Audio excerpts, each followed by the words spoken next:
Very good morning to all of you. Myself Manoj Kumar Sharma, +1 commerce section के accountancy subject की इस online class में आपका स्वागत है. Today we will discuss meaning of journal, features of journal, objectives of journal and advantages of journal. इस video के बाद आप ये जान पाएंगे कि रोज़नामचे का क्या अर्थ है, उसकी क्या विशेषताएं हैं, उसके क्या लाभ हैं और क्या उद्देश्य हैं. लेखांकन के अंतर्गत हमने डिस्कस किया कि किसी भी व्यवसाय में व्यावसायिक लेन देनों को या तो स्मरण बही या मुख्य प्रलेखों के आधार पर लेखा पुस्तकों में लिखा जाता है. वह पुस्तक जिसमें व्यावसायिक लेखों को सबसे पहले लिखा जाता है उसे ही रोज़नामचा या जर्नल कहते हैं. रोज़नामचा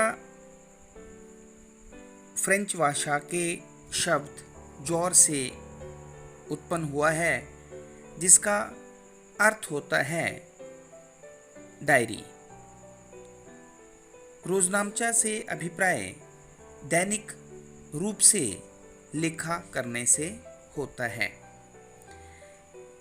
यह एक ऐसी पुस्तक होती है जिसमें व्यवसाय लेन देनों को डेबिट और क्रेडिट के रूप में तिथि अनुसार और क्रमानुसार लिखा जाता है. अर्थात जिस पुस्तक में व्यावसायिक लेन देनों का लेखा सबसे पहली बार किया जाता है उसे ही रोज़नामचा कहा जाता है.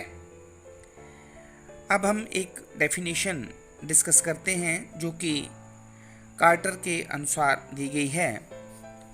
रोज़नामचा या दैनिक लेखा प्राथमिक प्रविष्टियों की वह पुस्तक है जिसमें स्मरण बही अथवा वेस्ट बुक से तिथि क्रम में लेन देनों को लिखा जाता है. प्रविष्टियों को लिखते समय उन्हें डेबिट और क्रेडिट के रूप में वर्गीकृत किया जाता है ताकि बाद में उनकी खाता बही में सही खतौनी करने में सुविधा हो. The journal or daily record as originally used was a book of primary entry in which the transactions were copied in order of date from a memorandum book. The entries as they were copied were classified into debit and credit so as to facilitate their being correctly posted afterwards in the ledger. इस प्रकार हम कह सकते हैं कि रोज़नामचा एक ऐसी पुस्तक है जिसमें व्यावसायिक लेन देनों के दोनों पहलुओं को सर्वप्रथम तिथि अनुसार और क्रमानुसार डेबिट और क्रेडिट के रूप में लिखा जाता है.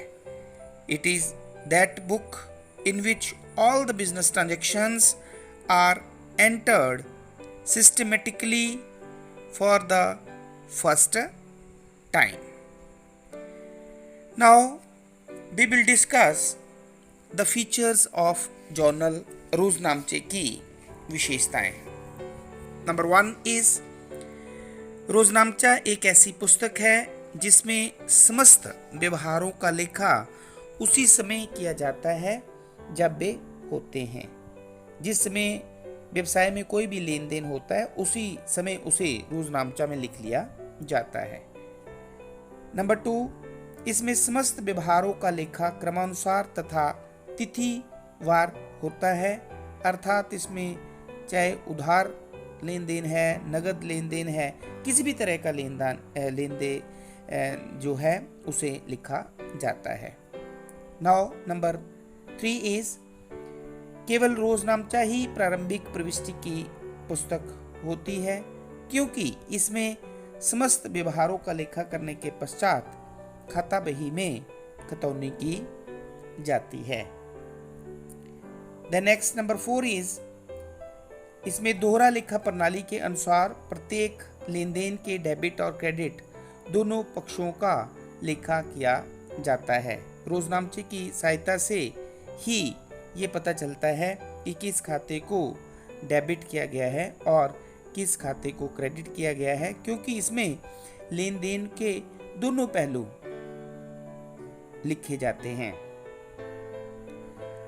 नंबर 5 इज, रोजनामचा में प्रविष्टि के नीचे विवरण लिखा जाता है, जिससे लेन देन की प्रविष्टि का स्पष्टीकरण प्राप्त हो जाता है कि खाते को डेबिट और क्रेडिट क्यों किया गया है। Now we will discuss the objectives of journal, रोजनामचा के उद्देश्य। नंबर 1 इज कंप्लीट रिकॉर्ड, पूर्ण लेखा। रोजनामचे में प्रत्येक व्यावसायिक लेन देन का लेखा पूर्ण रूप से किया जाता है। प्रत्येक खतौनी के साथ लेन देन का संक्षिप्त ब्यौरा भी लिखा जाता है, जिससे लेन देन की पूरी सूचना प्राप्त हो जाती है। नंबर 2 इज सही जानकारी, करेक्ट नॉलेज। रोजनामचा में क्योंकि लेखा करते समय प्रत्येक लेन देन को डेबिट और क्रेडिट के रूप में लिखा जाता है, इसलिए प्रत्येक लेन देन की सही जानकारी प्राप्त हो जाती है। Number 3 is helpful in ledger posting, खाता बही के अनुरूप। रोजनामचा में व्यावसायिक प्रमाणकों या मेमोरेंडम बुक से लेन देनों को लिखा जाता है और इसमें प्रत्येक लेन देन के दोनों पहलुओं को लिखा जाता है, इसलिए शुद्ध लेखा किया जाता है। भूल होने की संभावना बहुत कम हो जाती है और रोजनामचा की सहायता से जो है वो खतौनी करना, जिसे खाता बही में एंट्री करना भी कहते हैं, आसान हो जाता है। Number 4 is as a proof या प्रमाण के तौर पर। व्यवसायिक कार्यों में भूल चूक हो जाने पर या व्यवसायिक झगड़ों को निपटाने के लिए भी रोजनामचे का हवाला दिया जा सकता है, क्योंकि रोजनामचे में प्रत्येक लेन देन का पूर्ण रेखा क्रम अनुसार और तिथि अनुसार होता है, इसलिए उसे जो है एक प्रमाण के रूप में भी प्रस्तुत किया जा सकता है। Now we will discuss the some advantages of journal, रोजनामचा के लाभ। नंबर 1 इज रोजनामचे में किसी व्यापारिक लेन देन की डेबिट और क्रेडिट प्रविष्टियां साथ साथ लिखी जाती हैं, इसलिए अशुद्धियां होने की संभावना कम होती है। नंबर 2 इज रोजनामचे में लेन देन की प्रत्येक प्रविष्टि की व्याख्या विवरण के खाने में लिखी जाती है, जिसके कारण प्रत्येक लेन देन का पूर्ण विवरण एक ही स्थान पर प्राप्त हो जाता है। नंबर 3 इज क्योंकि रोजनामचे में प्रत्येक लेन देन की प्रविष्टि तिथि क्रम में की जाती है, अतः लेन देनों का विवरण तिथिवार मिल जाता है। नंबर 4 इज रोजनामचे से खाता बही में खोले गए विभिन्न खातों में खतौनी करने में भी सुविधा होती है और किसी लेन देन के किसी पक्ष में छूटने की संभावना बहुत कम रह जाती है। रोजनामचे के प्रयोग से यह सुनिश्चित हो जाता है कि व्यवहारों का लेखा दोहरा लेखा प्रणाली के अनुसार किया हुआ है। नेक्स्ट इज, रोजनामचे में प्रत्येक व्यवहार के डेबिट और क्रेडिट दोनों पक्षों का राशि सहित स्पष्ट विवरण प्राप्त हो जाता है।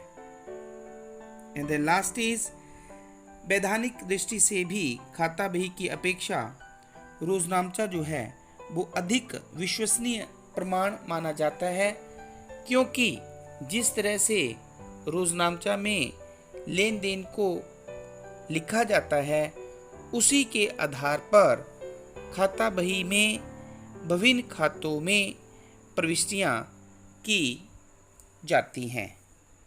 तो इस प्रकार से आज के इस वीडियो में आपने पढ़ा कि रोजनामचा क्या होता है, रोजनामचे की क्या विशेषताएं हैं, इसके क्या उद्देश्य हैं और रोजनामचे के क्या लाभ हैं। तो आई होप कि इस वीडियो से ये कंसेप्ट जो है वो आपको समझ आ गया होगा। Thank you very much.